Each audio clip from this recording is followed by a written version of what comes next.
எல்லாருக்கும் வணக்கம். இன்னைக்கு கொள்ளு பருப்பு செய்ய போகிறேன். கொள்ளு உடம்புக்கு ரொம்ப நல்லது, ரொம்ப ஹெல்த்தியானது. உடம்பு குறைக்கணும்னு நினைக்கிறவங்க இதை அடிக்கடி செஞ்சு சாப்பிட்லாம். இது ருசியாக இருக்கும் சாப்பாட்டில் சாப்பிட்றதுக்கு. நான் ஒரு 100 கிராம் கொள்ளு எடுத்திருக்கேன். அதுக்கு வெங்காயம் இவ்வளோ ஒரு கைப்பிடி. இதுக்கு நான் குட்டி வெங்காயம் எடுத்திருக்கேன். நீங்கள் பெருசாக இருந்தால் கொஞ்சம் கம்மி பண்ணிக்கலாம். ஒரு 6-7 பச்சை மிளகா சேரலைங்கிறவங்க வரமிளகா எடுத்துக்கலாம். ஆனால் பச்சை மிளகா நல்ல ருசியாக இருக்கும். ஒரு கொத்து கருவேப்பிலை. நான் ஒரு கத்திரிக்காய் போடுவேன். இதுக்கு ஒரு கத்திரிக்காய் சரியாக இருக்கும். இது நான் வெட்டி வேகிறப்போ போடுவேன். இது கொள்ளு கடையிறப்போ கடைசியில் பச்சையாக போட்டு கடையிறதுக்கு. இது வணக்கி கொட்டுறதுக்கு 1½ ஸ்பூன் மல்லி, 1/2 ஸ்பூன் ஜீரகம். இது செய்கிறது எப்படின்னு பார்க்கலாம். இப்போ கொள்ளு நம்ம முதல்ல வேக வச்சுக்கலாம். கொள்ளு சட்டியில் வேக வைக்கிறவங்க மண் சட்டியில் வேக வச்சுக்கலாம். புது கொள்ளாக இருந்தால் சீக்கிரமாக வேகும். பழைய கொள்ளாக இருந்தால் கொஞ்சம் லேட் ஆகும். நான் இன்னைக்கு குக்கரில் போட போகிறேன். குக்கரில் போட்டு 6-7 விசில் விட்டு நான் எடுத்துட்டு காமிக்கிறேன். கொள்ளை நல்லா கழுவிட்டு அப்புறமா நான் குக்கரில் போட்டு வேக வைக்க போகிறேன்.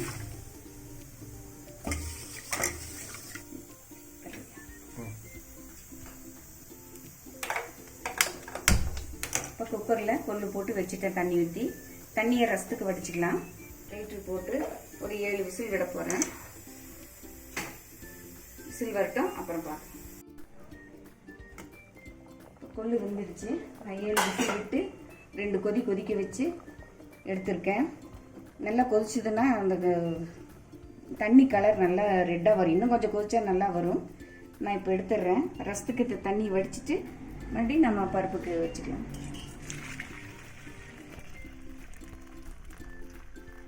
நான் இந்தளவுக்கு தண்ணி விட்டுருக்கேன். கொள்ளு இந்த வெங்காயம் மிளகாயெல்லாம் வேக வச்சு கொட்டி அது கொஞ்சம் நேரம் வேகணும். அதுக்களவாக தண்ணி வச்சுருக்கேன். கொள்ளு பருப்பு கெட்டியாக தான் இருக்கணும், அப்போ தான் நல்லாயிருக்கும். இப்போ நான் அது வேக வச்சு கொட்டுறேன். எண்ணெய் நான் கடலை எண்ணெய் விடுறேன். ஒரு 2 ஸ்பூன் எண்ணெய் விட்டு சின்ன வெங்காயம், பச்சை மிளகா வெட்டினது, கருவேப்பிலை சிம்மில் வச்சுட்டு செய்யுங்க. மல்லி, சீரகம் இதெல்லாம் வணக்கி இதில் கொட்டிடணும்.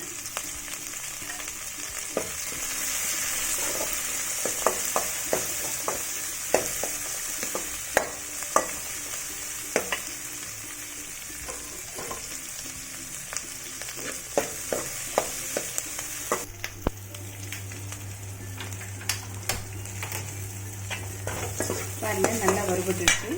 இப்போ நான் அதை ஸ்டவ் ஆஃப் பண்ணிவிட்டு இதில் சட்டியில் இருந்தால் நல்லா கடையிறக்கு வரும். அதனால் சட்டியில் மாட்டிட்டேன். கடைஞ்சி சாப்பிட்டா தான் நல்லா டேஸ்ட்டாக இருக்கும்.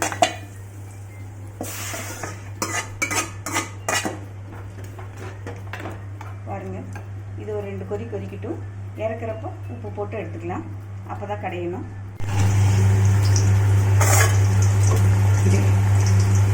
நான் ஒரு கத்திரிக்காய் பொடியாக வெட்டி வச்சுருக்கேன். அதையும் இதில் போட்டுடலாம். போட்டு கத்திரிக்காய் வேகிற வரைக்கும் நல்லா வேக விடலாம். வேகட்டும். அப்புறம் எடுத்து உப்பு போட்டு கடைஞ்சிக்கலாம். மூடி வச்சு வேகட்டும். பாருங்கள், கொள்ளு நல்லா சுண்டி வந்துடுச்சு. கத்திரிக்காயெல்லாம் நல்லா வெந்துடுச்சு. இப்போ நம்ம இதுக்கு தேவையான அளவு உப்பு போட்டு நான் இவ்வளோ போடுறேன். நீங்கள் பார்த்துட்டு அளவாக போடுங்க. நான் ஆஃப் பண்ணிவிட்டு இப்போ கடைஞ்சிட்றேன். கடைசியாக பச்சை வெங்காயம் போட்டு கடையணும். இப்படி பச்சை வெங்காயம் போட்டு கடைஞ்சால் நல்லா ருசியாக இருக்கும். இப்போ நான் கடையிறேன் பாருங்கள்.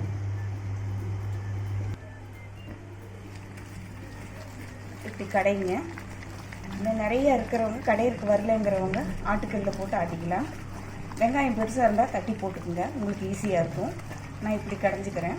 கடையிறது ரொம்ப நைஸாக கடையக்கூடாது.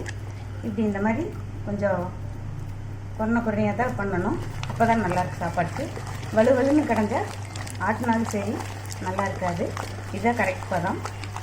ரெடி ஆயிடுச்சு. இப்போ கடைசியாக அதில் தேங்காய் எண்ணெய் ஊற்றிக்கலாம். ஒரு 2 ஸ்பூன் தேங்காய் எண்ணெய் ஊற்றி உங்களுக்கு நீங்கள் போடுற கொள்ளுக்கு தகுந்த மாதிரி அளவுக்கு தகுந்த மாதிரி தேங்காய் எண்ணெயை ஏச்சு கம்மி பண்ணிக்கோங்க. எவ்வளோ ஊற்றினாலும் ஒன்றும் தப்பு இல்லை. சாப்பிட்றதுக்கு நல்ல ருசியாக இருக்கும். இதில் சாப்பாடு போட்டு நீங்கள் இதை போட்டு நெய் ஊற்றி சாப்பிட்லாம். ரொம்ப அருமையாக இருக்கும். சாப்பிட்டு பாருங்கள். இப்போ இந்த சாப்பாட்டில் இந்த பருப்பை போட்டு, கொள்ளு பருப்பை போட்டு